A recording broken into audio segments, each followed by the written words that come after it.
Hello, and for our Beyond the Book discussion today, we have The Spiritual Teachings of Marcus Aurelius. This work is often translated and published under the title Meditations. When I mention the Meditations of Marcus Aurelius, some of you might think of someone sitting cross-legged, eyes closed, in deep thought. But this is really more of a journal or diary. In fact, he wrote these meditations, and he never really intended for them to be published. So they're just his own introspective deep dive into the depths of his own thoughts, beliefs, and struggles. They were meditative for him, but in the sense of deep self-reflection and contemplation. This is probably the most ancient and original self-help book ever written. And it was written by one of the greatest Roman emperors almost 2,000 years ago. So for a little background, Marcus Aurelius is probably the most famous Stoic in history.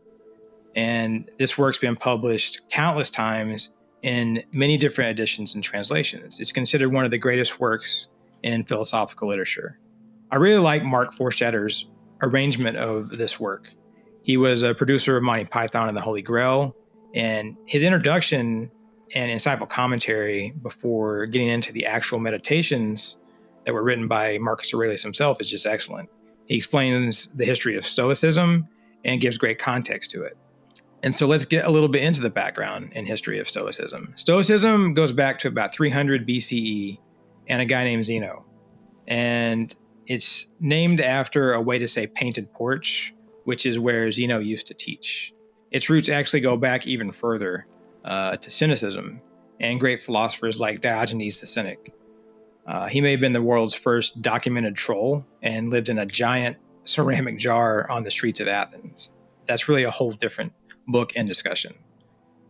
Before we can kind of get into Marcus Aurelius and his kind of Stoic thought, it's important to think about some of the misconceptions that may have come up recently when it comes to Stoics.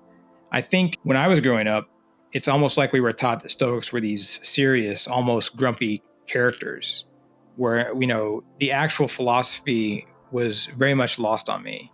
And Forstadter touches on this in his commentary and introduction, that Stoics are really kind of misunderstood. And it's really a shame that we weren't all taught more philosophy growing up, because the Stoics have this really beautiful view of the world. And recently we've seen a resurgence of Stoicism and appreciation of it over the last several years. I do feel like some of this is probably tied up into the bro culture, the entrepreneurial circles, and it seems like there's some very masculine undertones that have been kind of intertwined with like this modern resurgence of Stoicism. And I think that, I don't know if it's because the Stoic idea of emotional control maybe gets translated or misconstrued, where it's suppressing emotions, which could be encouraged in men sometimes. Stoics they're not really preaching the suppression of emotions. Actually, when you go back to the ancient wisdom, that's not what it's about. And I'm not trying to take anything away from these people that are into modern Stoicism. And I think it's good that it's had a resurgence. And I don't want to put anybody in a box.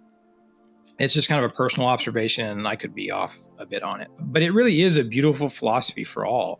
And it doesn't really matter what your gender is, man or woman or anyone else. Please do explore Stoicism's deeper spiritual teachings. Like I said, it really is beautiful. At its core, Stoicism is about realizing there are things that we can control, like our reactions and our own emotions, and there's things that we can't control, traffic jams, the weather, someone else's bad mood. So instead of getting upset over the things that we can't change, Stoicism teaches us to focus on improving ourselves, our own actions, and our responses so that we can live a more fulfilling and joyful life. It's maybe think of it like spiritual, mental, and emotional fitness training. And that takes me to being present. Stoicism is big on wisdom, courage, being a good person. And it really does preach being present in the moment. And it's an enduring theme, not just in Stoicism, but when you look across most religions, most spiritual constructs, a lot of philosophy, being present in the moment is a big part of what these faiths, these practices, these spiritual constructs teach us. And so living as a Stoic is a powerful method of getting to being able to live in the moment. It's as every bit as powerful as something like reading Eckhart Tolle's The Power of Now, which is also a great work. But this works too.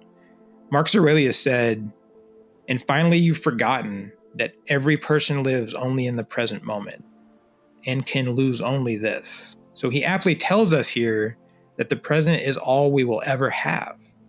And that's just a great thought.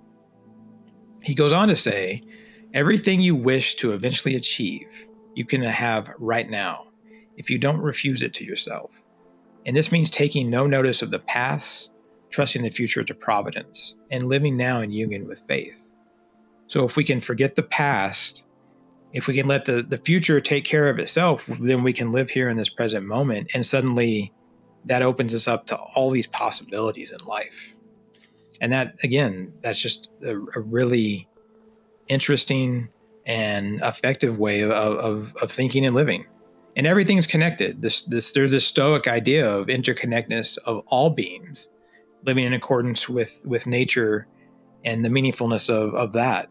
Practicing in self-reflection, journaling, and meditation are all Stoic methods. And even though this work was produced in the heart of Western culture in the Athenian tradition in Greece, there's very much undertones within it that are tied to Eastern philosophies and religions from around the world, and spiritual philosophies that are practiced by a lot of people. And when you think about knowledge and wisdom, Marcus Aurelius, he struggled with anger. Sometimes he turned to Stoicism to give him the peace that he needed. And there was wisdom in that. He points that there's a difference between knowledge and wisdom. There's those who don't gain knowledge. There's those who do gain knowledge. And then there's those who know that knowledge is combined with experience and introspection, and then that becomes wisdom. And I think that's very powerful, that we take the knowledge that we have and we apply life to it and become wise. And so the essence of the teaching, if you lived the essence of what Marcus Aurelius writes about, you'd have a much more fulfilled and peaceful life. And, as I read this book, the pages just melt away, as they do in great books. And one of my favorite quotes was, "Nothing can happen to you that nature has not prepared you to bear." So whatever the universe kind of like throws at us, we're ready for it. Somewhere inside, we've got what we need to handle the situation. We are the universe. And if we can access and touch that in our core self, we're whole. And then we're open to the universe because we are the universe. Marcus Aurelius also said, "Our universal nature is the nature that pervades all existence, and everything that now exists has a kinship to all other things that will come into existence. This universal nature is called truth and is the original creator of all truths." And so you can call that the truth, as Aurelius did there, or the divine, or the self with a capital S, the Christ consciousness, the Brahman of the Hindus, nirvana, the Tao, the Native American concept of everything, with nature, call it magic. But it all speaks the same language because it's a single whole in this oneness of all. And to me, that knowledge is pure love. The Stoics talk about taking care of nature and Mother Earth. And there was a part of this as I was reading this wonderful work, and part of the introduction by Mark Forstater, that I couldn't help but see our destruction of nature as the anti-enlightenment. Like, it's our own personal involvement in the destruction of our species.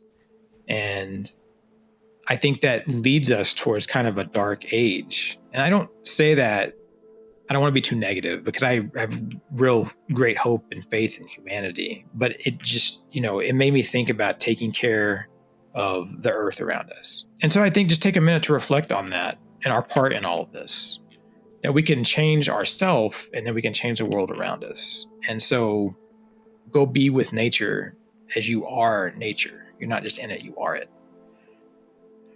And when it comes to stuff like Stoicism or any philosophy, any spirituality, anything in religion, for all you out there, don't just study it, live it.